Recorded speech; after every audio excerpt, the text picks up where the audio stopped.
Hello, hello, Hidden Hermit here. We're going to be looking at an 8 of Wands. Look, here's an 8 of Wands. There's a top 8 of Wands. This is a much different 8 of Wands. This is the 8 of Wands from the Bohemian Gothic tarot.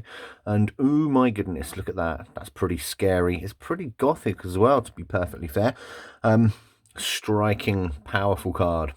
And the 8 of Wands is a powerful card.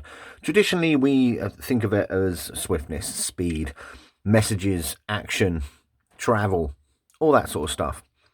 The Bohemian Gothic likes to take a somewhat darker route, as is right for the deck. It is a dark deck. I do like saying dark deck.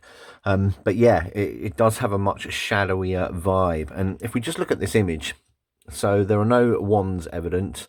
There isn't a great deal of movement either. These figures are indeed statues.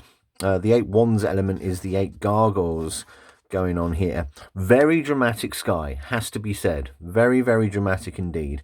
I would say that was more of a sunset than a sunrise, but very dark, brooding sky going on there. Now, when I look at this card, I kind of get the impression that these gargoyles are scaring this fella down here. He looks pretty scared, doesn't he? He's almost sort of shying away from them, as if to say that the action, the messages coming at him are something to be feared, maybe, or apprehensive of. He's almost shying away from them a little bit. He's trying to get away. Don't come near me. And I think one of the ideas of this behind the Bohemian Gothic is that idea of swiftness and action can be terrifying if you're not prepared for it. If you're not being temperate about it, which is interesting because it is a Sagittarius card.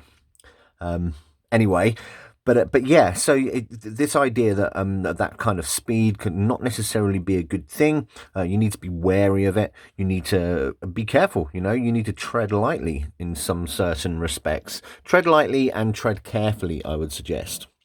So, yeah, I just wanted to show you this. The book, which is fantastic, also goes on to say how in a lot of literature, in Gothic horrors, it always ends up with quite a lot of speed and excitement. It kind of rushes towards the end of the story, and it's quite fiery and violent.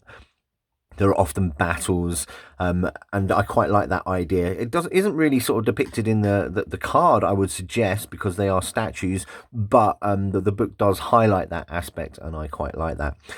So yeah, the Bohemian Gothic, it kind of it also gives that sense of perhaps too much is happening, and things may be coming to an end, but will they end for the better or the worse? Lots of questions the Bohemian Gothic asks. But it's probably, out of all the decks I've got, this is probably the one 8 of Wands that's completely it's kind of opposite to the traditional images and vibes of the 8 of Wands. And yet it still does embody it, just one with a warning, I would suggest. Anyway, so there you go. Feast your eyes on the Bohemian Gothic 8 of Wands. Be a little bit scared, but it's okay. These things pass quite quickly. Thanks for watching.